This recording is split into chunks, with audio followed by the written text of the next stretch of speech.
आज हमको अमित और गौरव की बहुत याद आ रही है।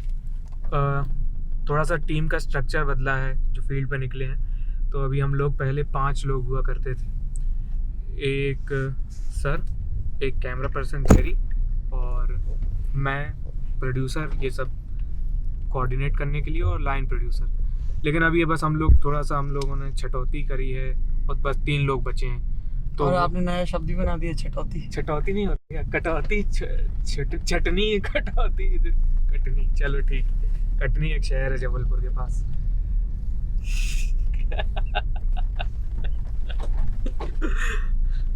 तो उन लोगों की एब्सेंस में मतलब थोड़ा सा ऐसे मिसकम्युनिकेशन हो रहा है, इधर उधर सही जगह नहीं पहुंच पा रहे हैं। अमित अच्छे से कोऑर्डिनेट कर लेता था, अभी मुझ पे कोऑर्डिनेशन का आखिरी में आ गया तो मैं ये काम अच्छे से नहीं कर पा रहा हूँ। अभी खुराक भी मिली है थोड़ी देर पहले। बाकी सर बताएंगे। सर कैसा रहा आपकी छुट्टी? छुट्टी तो नहीं थी, छुट्टी के नाम पे काम करने जाते हैं आप। कैसा रहा काम? काम अच्छा रहा, एक कुछ बड़ा होने वाला है। अरे ऐसा क्या? तो ब्लॉग का महा एपिसोड रिलीज होगा क्या उस दिन? जी, एक बड़ा ऐलान होगा, उसके बाद ब्लॉग का एक महा एपिसोड रिलीज होगा। हाँ। और वो जो ऋषिकेश वाला एपिसोड था, हाँ। उसको अब डिलीट करने की जरूरत नहीं पड़ेगी। अच्छा। उसको थोड़ा लेट रिलीज करेंगे, अच्छा। बड़े ऐलान के बाद। उसको कब्र में से निकाला जाएगा। उसको कब्र में से नहीं, उसको तहखाने से निकाला जाएगा। Hard drive. कब्र में तो मरी हुई चीज होती है। अच्छा। मैं एक बहुत कुछ शानदार हिंट तो दीजिए, क्या ऐलान है ऐसा, मतलब कुछ। एक सपना पूरा होने को है। मेरा रिश्ता पक्का कराएं क्या? नहीं, हल्की बात है। मैं उस परंपरा से नहीं आता हूँ जिसमें लड़का या लड़की की मर्जी के बगैर उनका संबंध तय कर दिया जाए। आप अपना रिश्ता खुद पक्का करेंगे सही। और फिर सूचित करेंगे, अगर सूचित करना चाहें। करेंगे ना।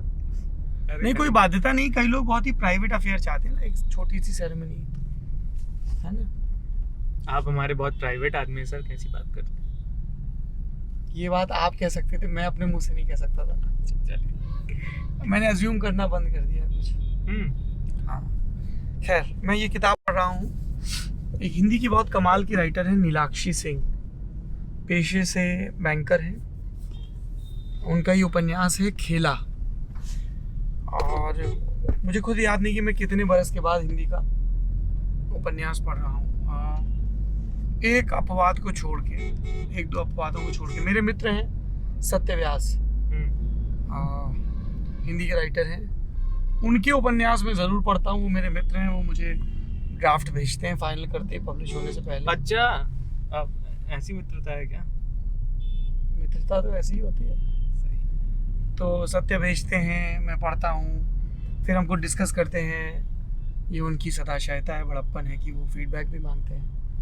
तो अगर उसको छोड़ दें, या एक निखिल का उपन्यास पढ़ा था, तो मैं हिंदी के उपन्यास, मैंने आखिरी मेरे ख्याल से नए शेखर की जीवनी पढ़ा होगा, नया उपन्यास नहीं पढ़ा था। तो नीलाक्षी का मेरे पास मैसेज आया, उन्होंने कहीं से नंबर मैनेज किया कि मैंने ये उपन्यास लिखा है, अगर आप इजाज़त है तो मैं भेज दूँ। तो इत्तेफाक रहा कि ये सेतु प्रकाशन से आया है ये उपन्यास, और ये तभी पहुंचा दफ्तर जब मैं दफ्तर में था, मतलब बिल्कुल ऐन मौके पे। और ये आ गया, और इसको मैंने कल रात से पढ़ना शुरू किया, खेला को। और बहुत सुंदर लेखन है, बहुत सुंदर लेखन, और बहुत ही नए ढब का लेखन है, इसलिए मुझे बहुत मज़ा आ रहा है पढ़ने में। किस बारे में है ये? अमूमन सवाल का जवाब आसान होता है अच्छा। कि उपन्यास किस बारे में है, पर कई उपन्यास, कई कहानियाँ अपनी बुनावट में इतने पहली नज़र में रैंडम, पर असल में इतने यकीनी होते हैं, इतने मानवीय होते हैं कि उसको, उसके कथानक को एक ऋजु रेखा में ऐसे बयान नहीं किया जा सकता। चाहे एक था राजा एक थी रानी, दोनों मर गए, खत्म कहानी। तो बहुत ही संस्कृत के शब्द का इस्तेमाल करके बहुत ही संश्लिष्ट, बहुत ही महीन ढंग से बुना गया उपन्यास है। वरा कुलकर्णी एक लड़की है, बैंक में काम करती है वो, और फिर इर्द गिर्द के बहुत सारे शानदार है, बहुत सुंदर कहानी है। और बीच बीच में जो वाक्यों का प्रवाह है वो आप देखिए। जैसे इसका मैं आपको एक पढ़ता हूँ, है ना, कि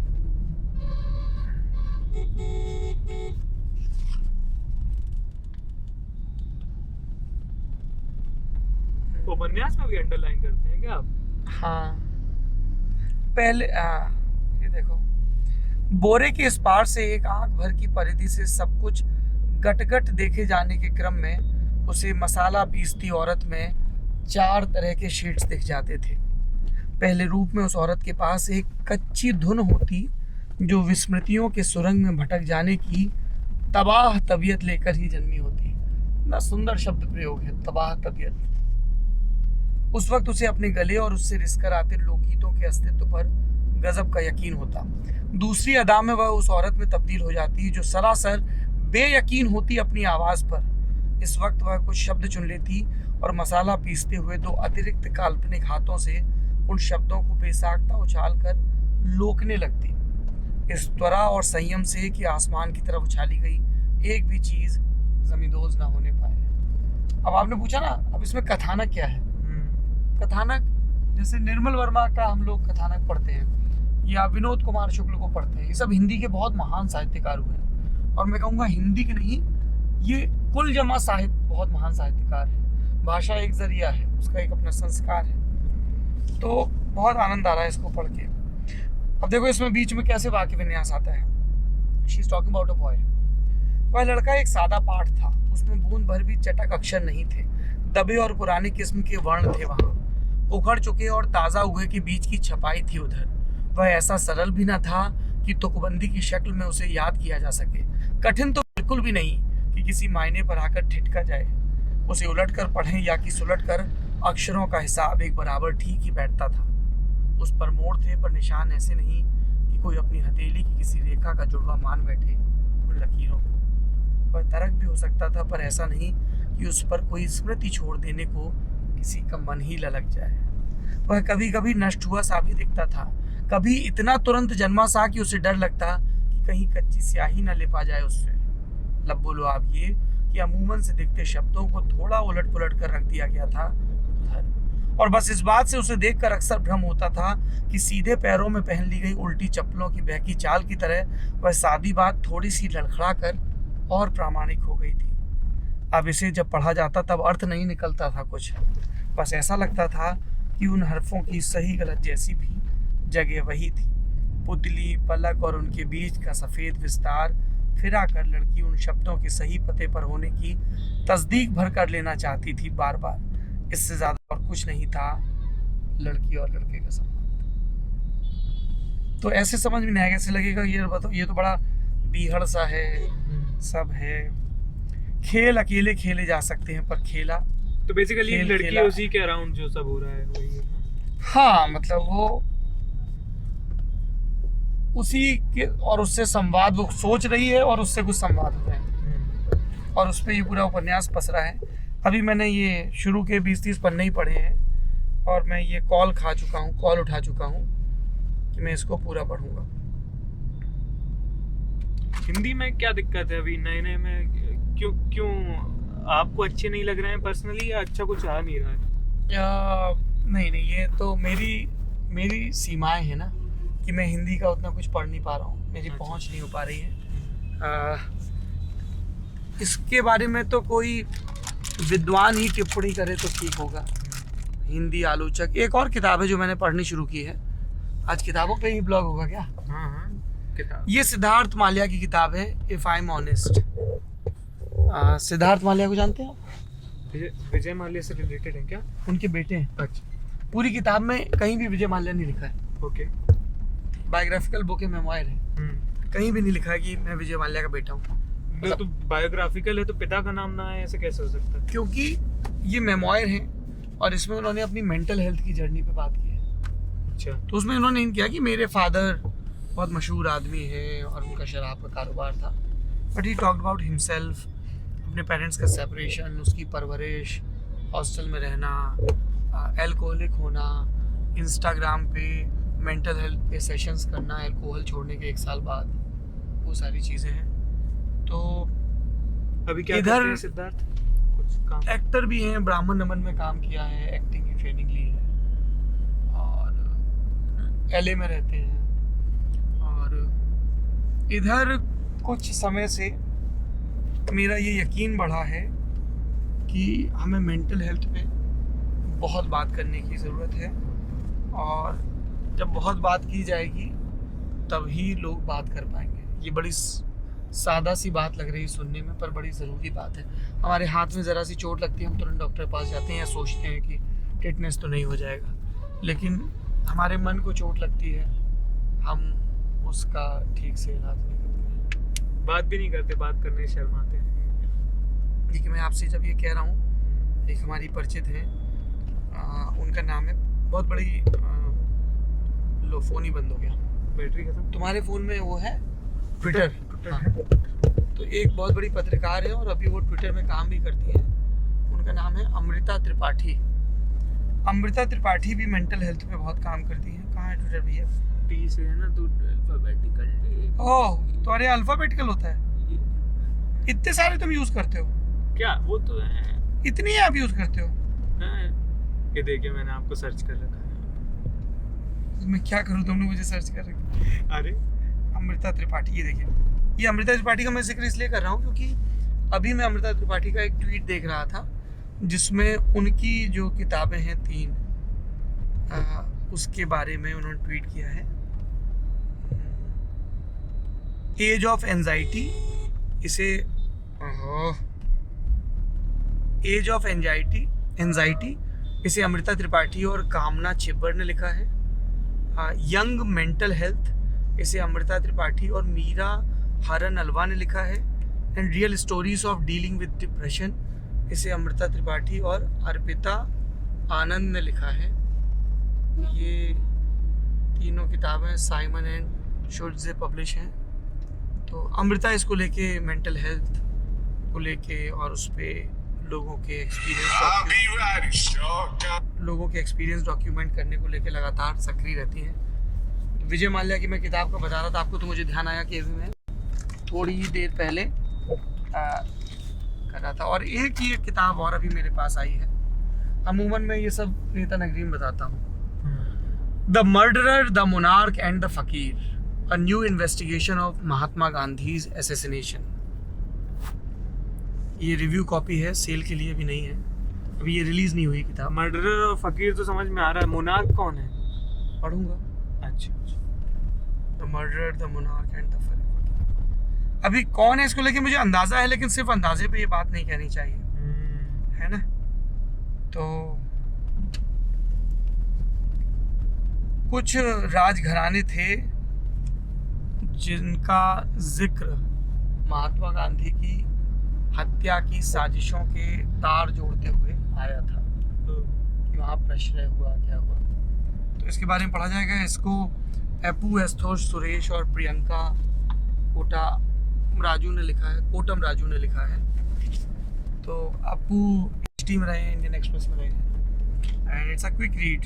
मतलब ये मेरा इरादा है कि मैं इसको कल तक ख़त्म कर दूँ, क्योंकि ये सिर्फ 220 पन्ने की किताब है। क्या आप कितने टाइम खत्म कर देंगे? कल तक हो जाएगी खत्म। कल तक मतलब सोएंगे भी तो ना अभी रात को? सोते तो रोज़ है, नहीं सोते हैं तो रोज सोना भी तो जरूरी है। तो आज की नींद स्किप कर देंगे क्या? कुछ घंटे कम सोएंगे, पढ़ा लेंगे। हम तमाम जिंदगी, मतलब ये एक पैरामीटर है इकलौता नहीं, हम तमाम जिंदगी उन सारी चीज़ों की तलाश में तो बिता देते हैं जिनको करते वक्त या जिन अनुभवों से गुजरते वक्त हमें वक्त का ख्याल न रहे। हम ऐसा वक्त चाहते हैं जिसमें हमें वक्त का ख्याल न रहे, ध्यान, वक्त का ख्याल नहीं रहता।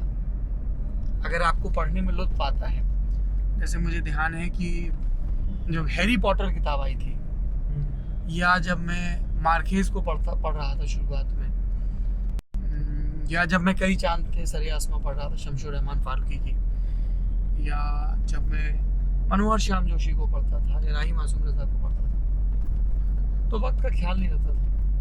आप चंद्रकांता पढ़ो तो आपको वक्त का ख्याल नहीं रहता। है ना। तो खेलते वक्त लगता अरे यार इतनी जल्दी शाम हो गई, इतनी जल्दी 1.5 घंटा हो गया, लुत्फ आ रहा हो। तो इसीलिए मैंने कहा कि हम ऐसा वक्त चाहते हैं जिसमें वक्त का ख्याल न रहे, मतलब ऐसी लय हो जाए कि लगे कि जीवन फिर सा गया है। तो लेकिन नींद बहुत ज़रूरी है। हाँ बिला शक, अब तो मैंने लंबे समय तक नींद को इग्नोर किया, लेकिन मैं नींद का हिमायती हूँ। और मेरी दोस्त हैं प्रतीक्षा, उन्होंने मुझे प्रॉमिस किया है।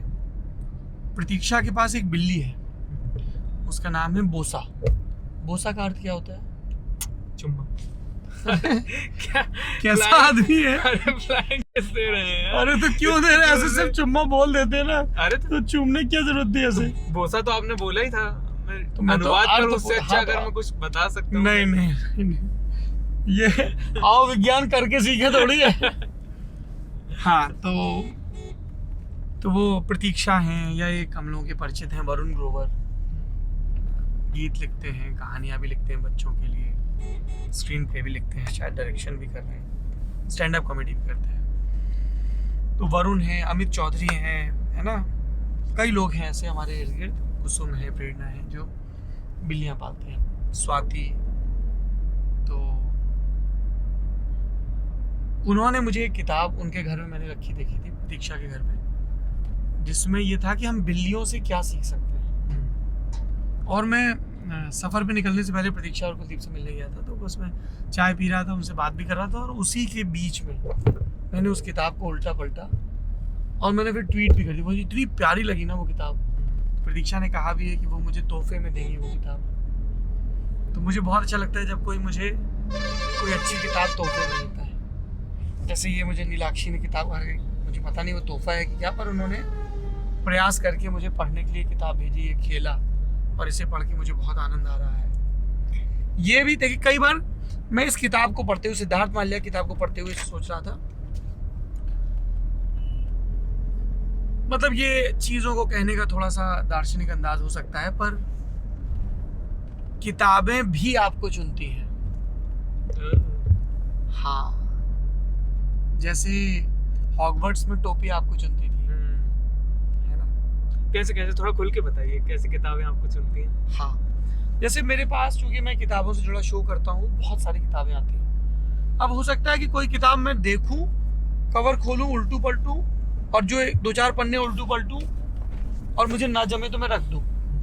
कोई किताब हो सकता है मैं पिक करूं और वो ऐसे समय आई हो जब मेरे पास, मैं किसी चीज़ में बहुत ज़्यादा बिजी हूं, तो मैं उसको खोलूं भी नहीं, और या किसी को पकड़ा दूं, या किसी किताब के से ऑथर के बारे में या कवर में या जिस व्यक्ति के बारे में मेरी पहले से एक बहुत स्ट्रांग ओपिनियन हो, यार सिद्धार्थ माल्या ने क्या ही लिखा होगा, मतलब खाए पिया घायल हो गए लोग तो। और कभी कभी होता है कि आप उस जोन में होते हो, जैसे मैं सुबह तक कुछ काम कर रहा था और ये किताब आई, मैंने दरवाजे से ली और पता नहीं मेरे मन क्या है, मैंने तुरंत पैकेट फाड़ा, किताब निकाली और कुर्सी पे बैठ के मैं इसको पढ़ने लगा, और मैं इसके 40-50 पन्ने पढ़ गया। और कोई बहुत अद्भुत लिखी है नहीं, पर थोड़ी सी ईमानदारी झलकी। और मैंने कहा कि आजकल मेरा आग्रह बढ़ गया है कि मेंटल हेल्थ की बात हो, वही इस किताब के साथ हुआ। उन्होंने लिखा कि मैं भेज रही हूँ, आप पढ़िएगा। तो मैंने कहा मैं आजकल सफ़र पे हूँ और बहुत अरसा हो गया उपन्यास पढ़े, तो रुचि जगी तो ज़रूर पढ़ूँगा। तो नीलाक्षी ने कहा भी कि अब रुचि जागने की तो मैं प्रार्थना ही कर सकती हूँ, भाई क्या कह सकती हूँ। और मेरी रुचि जाग गई। तो ये मैं कल रात में घर गया, तो जिसकी वजह से मुझे आपसे डांट भी पड़ी, और मेरी पत्नी ने भी मुझे डांटा कि 3 बज रहे हैं, तुम क्या पढ़ रहे बैठे। हमको लगा आप कुछ काम कर रहे हैं, मुझे तो पता ही नहीं था कि आप किताब पढ़ रहे हैं। क्या किताब पढ़ना काम नहीं है? अरे कोई डिसिप्लिन, कोई शेड्यूल, ये सब कुछ। आयुष जी, कुछ एक दफा सिर्फ एक नियम होना चाहिए कि कोई नियम नहीं होना चाहिए। अक्सर नियम होते हैं, और पर जो मैंने कहा ना कि हम सब ऐसा वक्त चाहते हैं जब वक्त का पता ना चले। नींद नहीं आ रही थी तो पढ़ता रहा। एक्चुअली उसके पहले बैठा कुलदीप से, प्रतीक्षा से, विशाल से गप्पे मार रहा था, जीवन पे बात कर रहा था। जीवन? जीवन। ये तो बहुत जरूरी है। आपको मैं बोला ना ऐसे सलमान खान टाइप की याद आ रही है। बहुत कमाल के वो विलेन थे। कौन? जीवन नहीं जीवन नहीं, नियम। नहीं, मैं जीवन की बात कर रहा था। ठीक है, मुझसे पहले वाली जो बात आ गई, मेरा एक नियम है, मेरा कोई भी नियम नहीं। मुझ पर एक एहसान करना। आयुष जी, आप हमेशा से इतने चीकी थे या ये हुनर बाद के दिनों में हासिल किया है? नहीं यार, जो मन में आता है, आपके मन में जो आता है आप कहते हैं, मेरे मन में जो आता है रेफरेंस की बात है ना। मेरे मन में ये रेफरेंस, आपने इतनी दुनिया जहान देखी है, किताबें पढ़ी हैं, तो आपके मन में बड़ी बड़ी बातें आती हैं। मैं तो ऐसे लौंडे लफाड़ों के बीच रहा हूँ, तो मेरे मन में यही आता है, मुझ पर एक एहसान करना। नहीं, मैं कभी भी पॉपुलर रेफरेंसेस के खिलाफ नहीं रहा हूँ, है ना। नमस्ते नमस्ते, किनारे लगा लीजिए गाड़ी, है ना। ये कुछ साथी हमारी गाड़ी देख के आ गए हैं मिलने के लिए, संभल से मुरादाबाद के बीच के रास्ते में, तो मिल लेते हैं। और जो भी आप में से भी कोई कभी गाड़ी देख के मिलने आए तो इस चीज़ का ख्याल रखिए कि असावधानी ना बरतें। आप संकेत देते हैं हमारी गाड़ी रुक जाती है, लेकिन जीवन किसी से भी मिलने से ज़्यादा ज़रूरी है। तो एक सेकेंड, तो ये एक नियति का दखल है कि हम अपने ब्लॉग को यहाँ पर रोकें।